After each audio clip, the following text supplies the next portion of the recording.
What is going on, everybody, and welcome back to another Yu-Gi-Oh video. Today, guys, we are going to be going over one of the new archetypes that is going to be releasing in the upcoming deck build pack, Wild Survivors, and that archetype is the Transcendrakes. Now, before I do get into it, I do want to apologize for this being a little bit delayed. You know, this was announced a couple of weeks ago, as well as the other one, the Novelles archetype. I probably completely butchered the name of that archetype. It's the archetype related to Hungry Burger. I know those were announced a couple of weeks ago. I do apologize. I just have not fully gotten back into YouTube yet, so I just was not able to really go over them when they actually were announced, so I do want to apologize for it, but I still want to go over those, not only because obviously we're still waiting for the last archetype, which is the Vanquish Soul archetype that's going to be releasing in this set as well, so I thought, you know what, might as well just go over these two archetypes as well.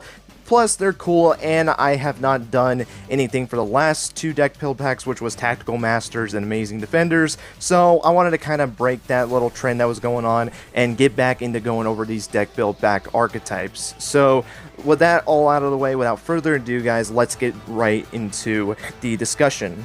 So as per usual with these card game videos, we'll go over the monsters first, then extra deck monsters, and end off with the spells and traps. And kicking us off, we have Yugioh Meteoros, a level 6 fire dinosaur tuner effect monster with 2000 attack and 200 defense, and you can only use the first and second effect of this card's name each once per turn. If a card is destroyed by battle or card effect, you can special summon this card from your hand. During your main phase, you can activate this effect. You cannot special summon monsters from the extra deck for the rest of this turn except dragon, dinosaur, sea serpent, and worm monsters. Also, destroy one dinosaur monster you control or in your hand, then special summon one dinosaur normal monster from your hand or deck. So this card is actually pretty solid, I'm not gonna lie. It's a very easy card to summon if you end up popping one of your own cards, because it doesn't matter if it's by your opponent or by you. You just destroy one of your cards and you're able to special summon this card. So that's pretty solid, a very easy card to special summon, and then it basically allows you to destroy one other dinosaur monster on your field, and then you get to special summon a normal type dinosaur monster from your hand or deck, which that I don't really care to that much. What I really like with the second effect is being able to pop one of my dinosaur monsters, so something like Babysaurus, you know, I can end up targeting that monster, destroy it, get its effect off, and I can continue going on with my combo. So for that reason alone, I actually think this monster is pretty solid. Also, this monster is a level 6 tuner monster, so if you're able to get another level 4 monster on the field, you know, that basically gets you into a Baronet, which is pretty nice. So yeah, overall, really do like this card. I think it's a pretty solid card overall. So with that said, let's get into our next monster, which is actually now the first new Transcendrake monster, and that is Transcendrake Meteoros, obviously the upgrade of Yugioh Meteoros, which was the last card we just went over. It is a level 12 fire dinosaur effect monster with 3500 attack and 700 defense. It cannot be normal summoned set, must be special summoned by a card effect. You can only use the first, second, and third effect of this card's name each once per turn. During your opponent's turn, quick effect, you can destroy two other dinosaur monsters you control and or in your hand, and if you do, special summon this card from your hand. If this card is special summoned, you can send one dinosaur monster from your deck to the graveyard. Third effect, if this card is destroyed, you can shuffle one normal monster from your graveyard into the deck, then you can special summon this card. A very interesting monster, to say the least. Its first effect, I think, is pretty cool to be able to just pop two of your monsters. So again, if you pop one of the baby monsters, you can end up getting their effects off, and then you get to just special summon this behemoth of a monster. The only thing I will say, though, that I do think is a little weird with this card, not necessarily bad, but again, just weird, is that you have to do this during your opponent's turn. Not really the hugest fan, but again, it's not really that big of a deal. On the second effect, to be able to just send a dinosaur monster from your deck to your graveyard is pretty interesting. I mean, hey, you can just send a dinosaur normal monster to your graveyard, and then with this third effect, you can just shuffle that back into the deck, and then when this card is sent to your graveyard, you just get to bring it back. So that's pretty cool in my opinion, that it actually does kind of get some recursion by just returning normal monsters. Again, you do have to be playing quite a bit of normal monsters for this to be really that useful, but if you use its second effect to just be able to send a normal monster to your graveyard, you can just keep this infinite loop of bringing this monster back onto your field. So honestly, I'm not gonna lie, I do think this is a pretty cool card. Again, you can be able to pop your baby monsters with your first effect of this monster, and then you can send a dinosaur monster from your deck to the graveyard, and it has a cool recursion. So yeah, overall, pretty cool card in my opinion. But with that being said, let's get into our extra deck monsters, and kicking us off we have Transcendrake Gigazowler, which is the upgraded form of Megazowler. It's a level 12 Earth Dinosaur Fusion effect monster with 3800 attack and 200 defense. Jesus Christ, that's a very beefy monster. Its materials are one dinosaur monster and one normal monster, and you can only use the first and second effect of this card's name each once per turn. If this card is special summoned, you can target one dinosaur monster in your graveyard, add it to your hand. Then if this card was special summoned from the graveyard, you can destroy one card you control or in your hand and one card your opponent controls. And if this card is destroyed, you can shuffle one normal monster from your graveyard into the deck. Then you can special summon this card.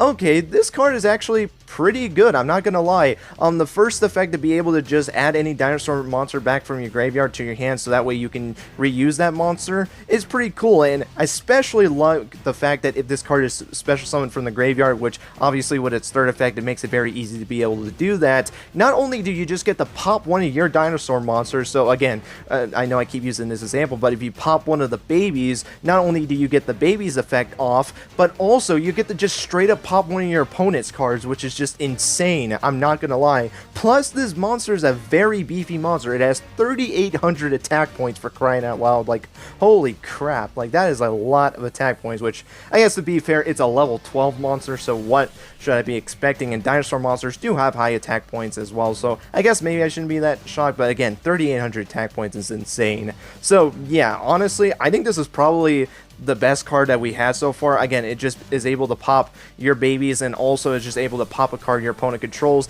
by special summoning this monster from the graveyard, which again with its third effect is pretty easy to do. So yeah, really do like this card. So with that being said, the next card we're going to be discussing is Transcendrake Glaciasaurus, which is the upgraded form of Frostosaurus. It's a level 12 water dinosaur synchro effect monster with 3600 attack and 2700 defense, and his materials are one tuner plus one or more non-tuner monsters. Pretty generic, which is pretty interesting. You can only use the third effect of this card's name once per turn. We're not reading it, it's the same effect as the other ones.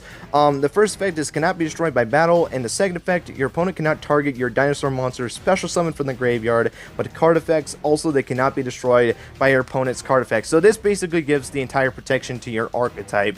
You bring a lot of your Transcendrake monsters back from the graveyard, you summon this behemoth of a monster, and now they're protected from any sort of card effect, which is pretty interesting to say the least. And this card also cannot be destroyed by battle, which that part of it, like, yeah, I do think it is still pretty nice to have it, but let's be honest, most of the time that's not going to really matter. More than likely your opponent is just going to try and pop this with a card effect, so it's not going to really matter if I'm going to be completely honest. Though I guess it would also be an issue for your opponent, because obviously if you have a normal monster in your graveyard, you just shuffle that back up, summon this monster, and this monster will never leave the field. It basically is indestructible, which is pretty cool to say the least. I will be honest though, I do think the other two Transcendrake monsters we discussed are a little bit stronger than this monster. Like, it has a lot of cool protection associated with this card, but also you have to summon the monsters back from the graveyard in order for this effect to really be that useful, which is a little bit disappointing. I think that's where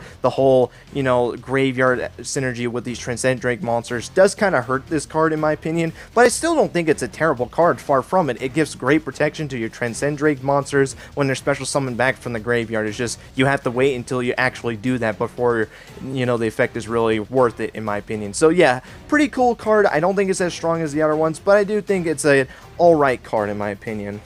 And with that said, it's going to lead us into our final monster for this video, and that is Transcendrake Drolacanthus, which is the upgraded form of Lansperonicus. It is a rank 6 Wind Dinosaur Exceeds effect monster with 30,000 attack and 2300 defense, and its materials are 2 level 6 monsters. You can only use the first and third effect of this card's name each once per turn, which we're skipping the third effect.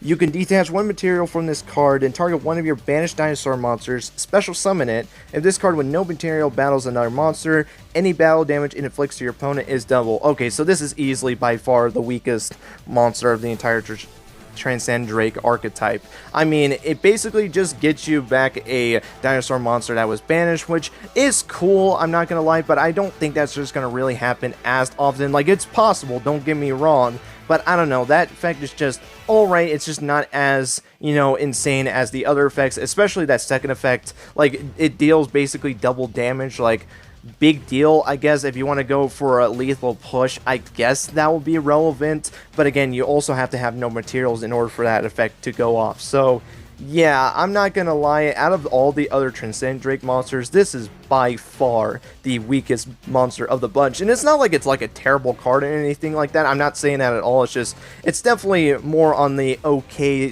/ mediocre side, if I'm gonna be completely honest. But with that being said, let's get into our final card of this video, which is Ground Xeno, a normal spell card with the effect: you can only use the first and second effect of this card's name each once per turn. First effect, add one dinosaur tuner or dinosaur normal monster from your deck to your hand, then destroy one card in your hand. Second effect, you can banish this card from your graveyard, fusion summon one dinosaur fusion monster from your extra deck using monsters from your hand or field as fusion materials. So this card is actually really good. It not only is basically the searcher for the deck, but it also destroys a card in your hand, which can trigger off your dinos effects, like your babies, for example. But not only that, but this basically acts as the fusion card for this deck as well. It makes it very easy to get the Gigazawa onto your field, because not only can you search the other piece you need to summon that monster, but then you immediately can banish this card from your graveyard, use your materials, summon your Gigazawa, and then you already have a 3800 attack point monster on your field immediately, and then you can still do your typical dino stuff. So yeah, really good card in my opinion. But with that being said, that's going to be it for the new Transcendrake Archetype.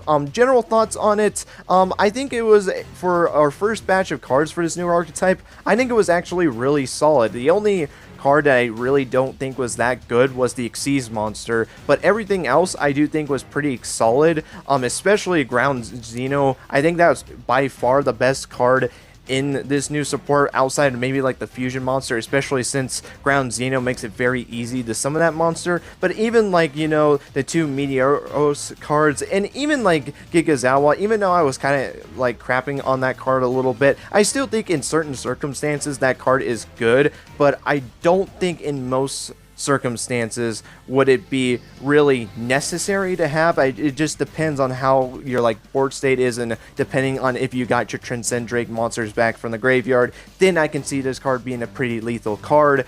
But to me, the rock stars of this is by far the fusion monster, and then the normal spell card I think are easily the best two cards of this archetype, but nothing to slack on the two effect monsters as well. I do think they are pretty good as well. But with that being said, that's going to be it for this OCG TCG video.